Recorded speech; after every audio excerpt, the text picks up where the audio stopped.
Last summer, I stayed with my Aunt Joyce and her husband, Uncle Michael, in Colorado. They lived in a secluded cabin high in the mountains. The scenery was breathtaking, majestic trees stretched up to meet the clear blue sky, and the air was so crisp and cool that it felt like stepping into a different world. Their cabin, nestled among towering pines, had a wraparound porch that overlooked a stunning valley. The mornings were filled with golden light filtering through the trees, and at night, the stars blanketed the sky in a way I'd never seen before. It was a paradise, but there was an undercurrent of unease I couldn't quite shake. Growing up, Aunt Joyce was always my favorite. She was the fun aunt, the one who let me stay up late watching scary movies, even though my mom disapproved. She had an infectious laugh, a sharp sense of humor, and a way of making me feel like an adult, even when I was just a kid. Her house was my second home, a sanctuary filled with warm memories of popcorn nights, inside jokes, and mischief. But all of that changed after she married her second husband, Michael. He was deeply religious, and his influence on her was obvious. Gone were the horror movies and the mischievous glint in her eye. Instead, she spoke in measured tones and filled her home with religious decor. When they moved to Colorado, I saw her less often, and when we did meet, she felt like a stranger wearing my aunt's face. 2 years ago, I came out to my family. I'll never forget the mix of reactions. Most of them were supportive, offering words of love and acceptance. But Joyce's silence cut deeper than any outright rejection could have. I had texted her, hoping for a kind word or even a simple acknowledgement. Instead, I got nothing, no reply, no call. Her silence felt like a chasm opening between us, and I couldn't help but wonder if Michael's rigid beliefs had changed how she saw me. Did she see me as sinful? Would I be pushed out of her life entirely? That's why I was so surprised when she called me last summer, inviting me to stay with them. She sounded warm, almost like the aunt I remembered, and told me she missed me. I hesitated, afraid of walking into judgment or rejection, but her tone carried a sincerity that melted my defenses, and I found myself agreeing. When I arrived, Joyce greeted me with a hug so tight it nearly knocked the wind out of me. Her face lit up, and for a moment, I felt like everything was okay again. She told me how much she loved me, and relief washed over me like a wave. Michael, however, was different. He offered a handshake, firm but impersonal, and a brief tour of the cabin. There was nothing overtly hostile about him, but his stern demeanor made it clear I should tread lightly. The first 2 days were idyllic. Joyce and I fell into an easy rhythm, cooking meals, playing board games, and reminiscing about old times. For the first time in years, I felt like I could talk to her without a filter. I told her about school, my goals, and even my boyfriend, Miguel.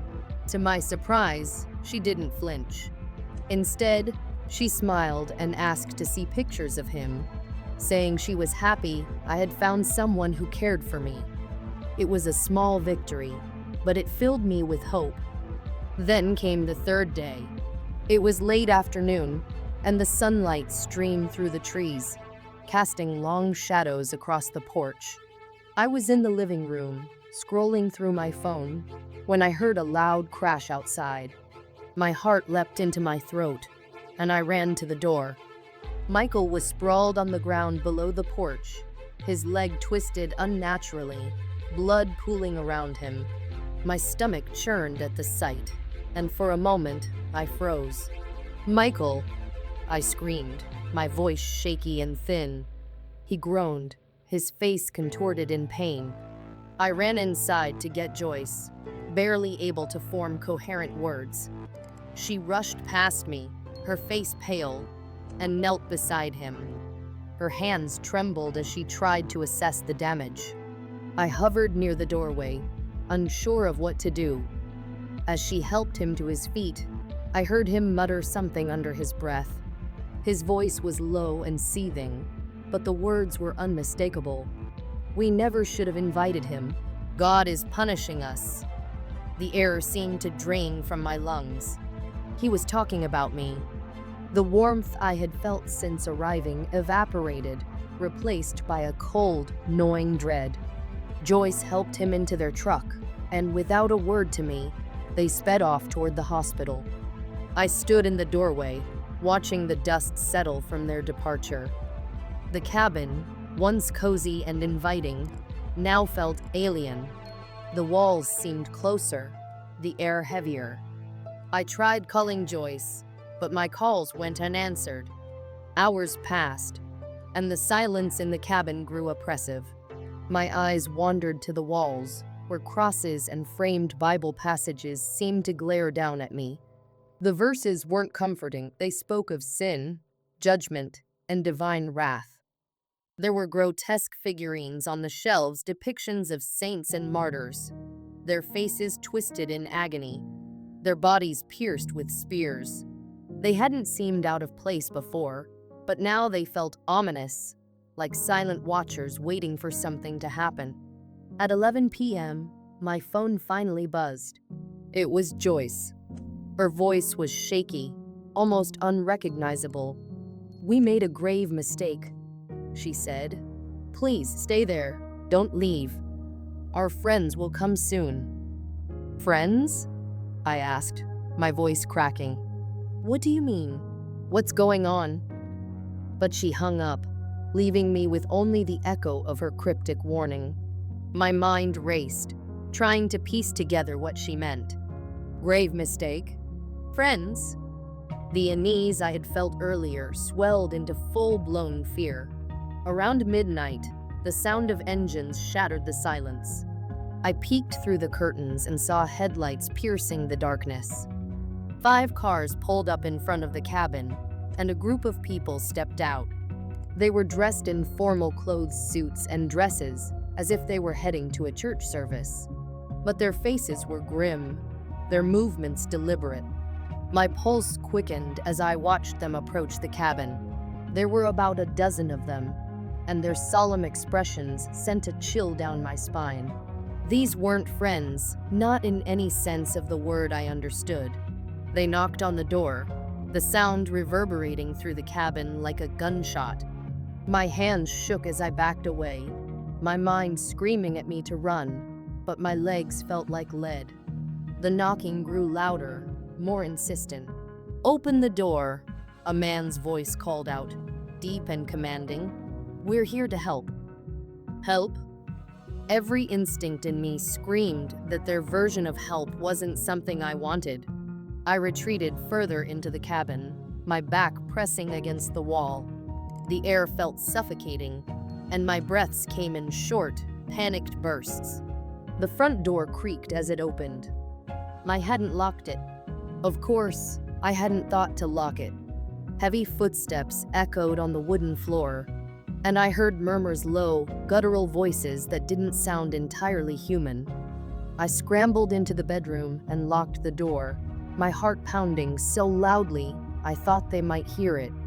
My phone was in my pocket, but there was no signal, no one to call. The murmurs outside grew louder, transforming into a rhythmic chant. It sounded like Latin, the words unfamiliar but dripping with menace. Then came the banging on the walls, the windows, the door. It was relentless, a cacophony of sound that made it impossible to think. And then, just as suddenly as it started, it stopped. Silence enveloped the cabin, broken only by my ragged breathing. I pressed my ear to the door, straining to hear any movement. The knob turned. It hit me like a thunderbolt. Michael's accident wasn't just an accident to them. To the group of people Joyce had invited into our home, it was something much darker. They saw it as a sign of punishment from God for allowing me, a gay man, into their sacred space. The realization struck me hard, paralyzing my body with fear. Their beliefs were rooted deep in something ancient and twisted. something I didn't fully understand, but knew enough to be terrified by. I froze, staring at the door, the thought of them coming here, hunting me pounding in my head like a drum. A loud, shrill thought. They know. I darted for the door, checking that it was locked. The bolt slid into place with a satisfying click, but I knew it wouldn't be enough. I needed more than a locked door. I needed to disappear. The walls around me felt suffocating, like the cabin was closing in on me, the very air charged with an impending sense of doom. My heart raced, each thump shaking me to my core. I scanned the room in desperation, looking for any escape. My eyes landed on the small closet under the stairs. Without a second thought, I rushed over to it, yanked the door open, and squeezed myself into the cramped space. I pulled the door shut behind me with a soft click, the darkness inside wrapping around me like a heavy blanket. I held my breath, straining to listen for any sound, any indication that they had arrived. The house was eerily quiet for a moment.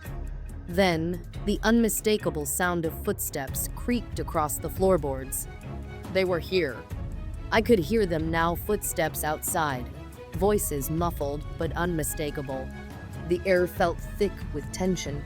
I dared not move, my breath shallow as I fought to remain as still as possible. I could hear them entering the house, their footsteps echoing through the cabin. I closed my eyes, my chest tight with panic. "Come out, son," one of the men called out, his voice strangely calm. "We're not here to hurt you. We just want to help." His words slithered into my ears, cold and chilling. Help? What kind of help could they offer? I stayed frozen, not daring to move a muscle, as the group moved through the cabin. The sound of doors opening and closing echoed through the rooms. I could hear them whispering to each other, their words like distant thunder rolling closer. "He might have run into the woods," one of the women said, her voice sharp. "No, he's still here," another replied. "We'll find him." My heart pounded in my chest, so loud I was certain they could hear it. My hands were clammy, my breath coming in shallow gasps. I tried to calm myself, telling myself to be quiet, to hold my ground. But I could feel the panic rising inside me, pushing me to do something, anything, to get out of here. Then, the door to the closet swung open, and I froze. An older man, bald and with a cold, calculating smile, peered down at me from the entrance. His eyes gleamed with something I couldn't place. "Everyone, I found him," he shouted with sickening glee. My blood turned to ice. Without thinking, I pushed past him with a burst of adrenaline, knocking him aside as I scrambled out of the closet. I bolted into the living room, my mind racing, panic clouding my thoughts. I could hear their footsteps behind me, closing in fast. I had to get out. I had to run. I dashed for the front door, throwing it open with all the strength I could muster. The night air hit me like a slap in the face, and I sprinted out onto the porch. The gravel crunched beneath my feet as I ran toward the row of cars parked in front of the house. My mind was a blur. My only thought was escape. I tried the handle of the first car. Lock. I yanked on the second, then the third, panic rising with each failure. The group's footsteps were getting closer, and I could hear their voices, shouting at me to stop.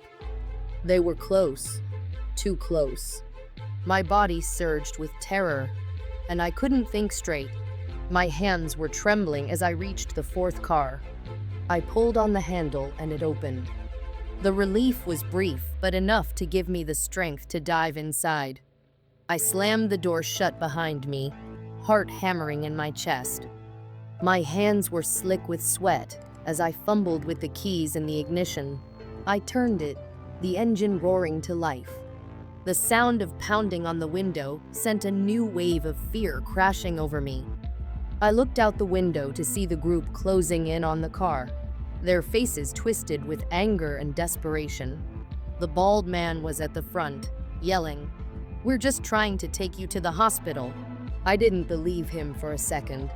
I didn't know what they planned to do to me, but I wasn't sticking around to find out. Without hesitation, I slammed my foot on the gas and tore down the gravel driveway. The car skidded, tires spinning on the loose ground, but I didn't care. I had to get away. The trees blurred past me, the mountain road winding beneath my wheels. The sound of their shouting faded as I picked up speed, the engine roaring in my ears. My breath came in ragged gasps, and my mind raced as I pushed the car faster. The road twisted ahead, dark and empty. I had no plan, no direction. All I could think about was getting away from them, getting somewhere safe. The nearest town wasn't far, but it felt like hours before I reached it. The headlights of the car illuminated the streets, casting eerie shadows on the buildings. I didn't even know where I was heading, just that I needed help. I drove straight to the police station. I pulled into the parking lot and threw the car into park, my hands shaking uncontrollably as I climbed out of the vehicle. I stumbled inside, nearly tripping over my own feet. The officer behind the counter looked up, his face impassive. "I need help," I gasped. They're after me. They've been following me." He didn't seem surprised. He didn't seem anything really. His expression was unreadable, his gaze flicking to the Bible sitting on his desk as though it was the most important thing in the room. My stomach turned at the sight of it. "You're not hurt, and no crime has been committed except for the car you stole," he said, his voice flat. I stared at him, unable to process his words. Was he siding with them? Did he think I was the one in the wrong here? Anger welled up inside me, but I kept it down, trying to remain calm. "They're coming for me," I said, my voice shaking. "They think I don't know what they think, but they're not going to stop." The officer didn't respond immediately. Instead, he picked up the phone and dialed a number. It felt like hours before Joyce arrived. She walked into the station, her face pale, her eyes hollow and distant. She wouldn't look at me. She wouldn't meet my gaze. "Did you send them after me?" I demanded, my voice trembling with frustration. Joyce looked at the floor. "They were just trying to help." "Help?" I spat, incredulous. "How? What were they going to do to me?" She didn't answer. She couldn't. The silence between us was suffocating, a heavy weight that pressed on my chest. Finally, I took a deep breath, trying to steady my nerves. "There's a train station a few blocks away. Let me go, and I promise I'll never come back." Joyce hesitated, her eyes flicking to the officer before she nodded. "Okay." That was it. She didn't say another word as I walked out of the station and into the night. The streets were quiet, the cold air biting at my skin. I didn't look back. I couldn't bear the thought of staying in that town any longer, not with the haunting feeling that something had been left unsaid, something dark and sinister that I would never understand. I never found out how bad Michael's injuries were, or what Joyce's friends had intended to do to me. After that day, no one in my family heard from her or Michael again. It was as if they had vanished into thin air, taking their secrets with them. But even now, years later, I can't shake the feeling that I narrowly escaped something far worse than I'll ever know. The thought of what might have happened if I hadn't run still sends a chill down my spine. I never found out what their plan was, or what they truly believed, but I don't need to. The terror in their eyes was enough to tell me everything I needed to know. And sometimes, in the quiet moments, I wonder if they're still out there, waiting, watching. Perhaps I'll never know. If you enjoyed this story, make sure to like, share, and subscribe. There's more to come, and you don't want to miss it. Hit that bell icon to stay updated because sometimes the scariest things are just around the corner.